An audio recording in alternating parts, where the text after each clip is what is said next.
Enseignants et élèves du lycée Mireille Grenet se mobilisent pour un tout nouvel événement, la première édition du Grenet Nature Trail.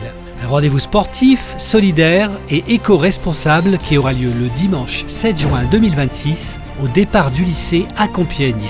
Ouvert à tous, le trail proposera une marche de 10 km ainsi que 3 courses de 5, 10 et 23 km à travers la forêt de Compiègne, un espace naturel protégé que les participants auront le privilège de parcourir.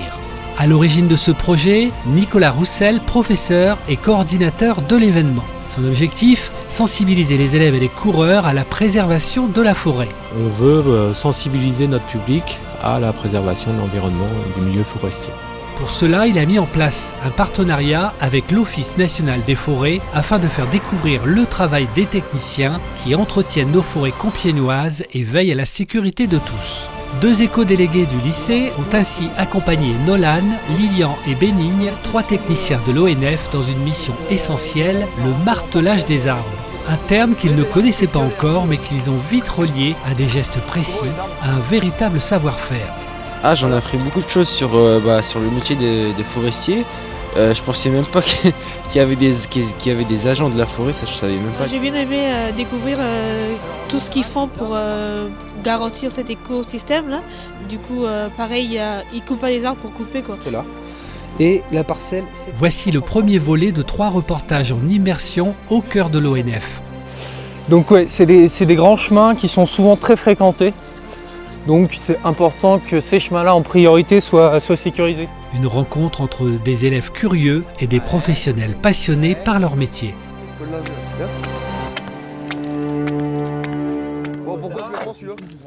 Pour Nicolas Roussel, cet échange entre éco-délégués et techniciens est clair. Ouvrir les yeux sur la forêt vivante. Le but de cette journée, c'est aussi de communiquer auprès de nos trailers participants sur l'espace qu'ils vont traverser, sur le travail que ça peut représenter pour les techniciens forestiers de garder les chemins en sûreté, de regarder un petit peu autour d'eux la biodiversité qui les entoure.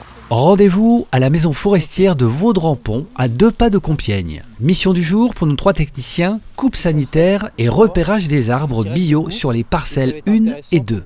On est juste ici, donc Vaudrempont. Nous, on va s'occuper des parcelles 7331 qui entourent Vaudrempont et la parcelle 7332 qui monte. Donc l'idée générale, c'est de protéger les gens qui passent sur la route, d'éviter les chutes de branches, même les chutes d'arbres, et de faire pareil sur les sentiers de randonnée, comme le GR qu'on va voir juste au-dessus. Habillé pour l'action, matériel checké, Bénigne transmet l'affiche des parcelles par téléphone et c'est parti. Ils auront fini la parcelle, ils me renverront la fiche et elles vont se fusionner ensemble et je la traiterai au bureau après. Sur la première parcelle, l'œil expert de Bénigne repère un hêtre menaçant. Là vous voyez, le hêtre qui est ici, si vous levez la tête, vous voyez, il manque de la branche fine en haut. Donc ça typiquement, si ça tombe sur la tête de quelqu'un de cette hauteur-là, dans le meilleur des cas, vous vous retrouvez à l'hôpital et sinon c'est la case d'après. Branche fine manquante, position sur le GR, le chemin de grande randonnée, verdict, coupe sanitaire obligatoire pour la sécurité. Est-ce que vous vous souvenez de ce que c'est l'acronyme pour le hêtre dans ma petite base de données? C'est pas MND. HET, vas-y clique. Donc là c'est un hêtre. J'ai relevé le diamètre, il fait 50 de diamètre.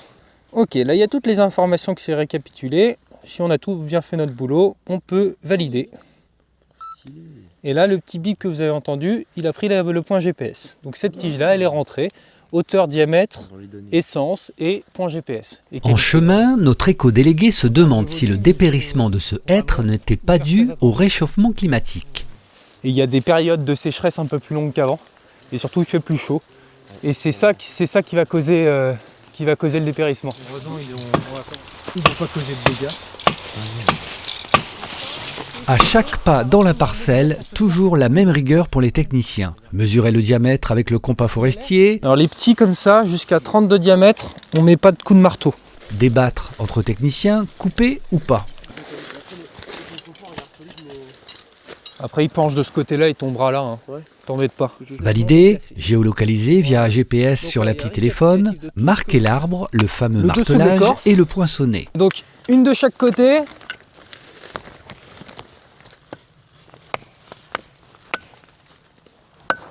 Et après, une au sol sur la patte de l'arbre. Hop. Après, pour que les bûcherons puissent le voir, on va mettre de la peinture par-dessus. Orange, ça veut dire on coupe. Un geste technique que Leit et Holdin, nos deux éco-délégués, tentent non sans quelques ratés amusants. Je l'ai aiguisé la semaine dernière.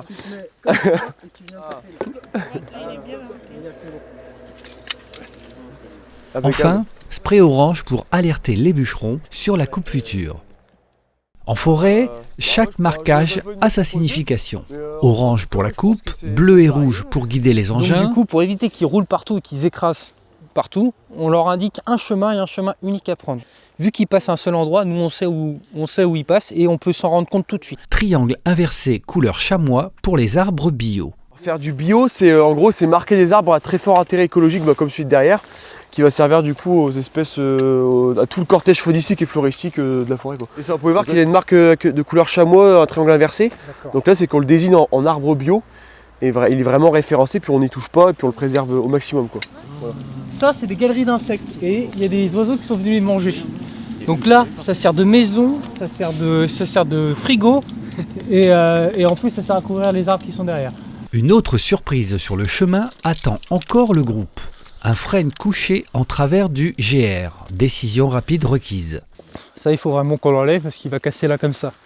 Cette immersion révèle aussi le talent des techniciens pour décoder la forêt. Traces d'animaux, signes subtils, rien ne leur échappe. Il y a des branches où il n'y a pas de feuilles, ça c'est pareil, ça a été mangé. C'est les animaux qui sont passés, vous voyez les grandes coulées qui sont là, qui descendent vers le bas. C'est les animaux qui passent par là. Bénigne en profite aussi pour expliquer à nos jeunes apprentis citoyens le rôle des panneaux indicateurs dans la forêt.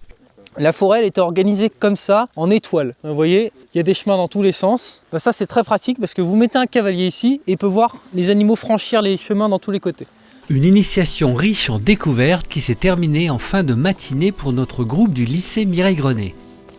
Les éco-délégués ont beaucoup apprécié, en particulier Holdin, qui a pris conscience concrètement du travail des techniciens et surtout des enjeux écologiques. Il coupe pas les arbres pour couper, quoi.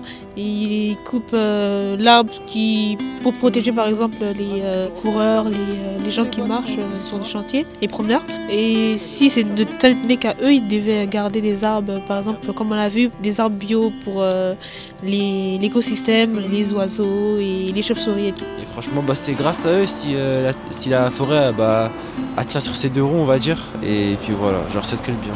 Quant à Nicolas Roussel, le professeur organisateur du trail de Grenet le dimanche 7 juin 2026, cette vidéo permettra aux coureurs de mieux appréhender l'espace dans lequel ils évolueront. Donc le trail il aura lieu le dimanche 7 juin en forêt de Compiègne au départ du parc du lycée. Et on va aller très rapidement en forêt. Une belle boucle en forêt, différents formats, 5 km, 10 km. Et on a une plus grande boucle de 23 km qui viendra jusqu'au hameau de la Brévière. Donc une immersion totale en forêt. Pour les jeunes qui vont s'inscrire, c'est la découverte du sport nature, la découverte du plaisir qu'on peut avoir à être dans la nature et à faire du sport dans la nature, de ce que ça peut apporter pour la bonne santé. Là, il y a un de nos jeunes aujourd'hui qui dit « ça fait du bien de se balader en forêt ». C'est le but, voilà, c'est aussi le but de l'événement. Un grand merci aux techniciens de l'ONF, Bénigne, Nolan et Lilian, ainsi que Holdin et Leit, les deux professeurs Nicolas Roussel et Simon Prignot. Rendez-vous pour le deuxième volet en immersion avec l'ONF.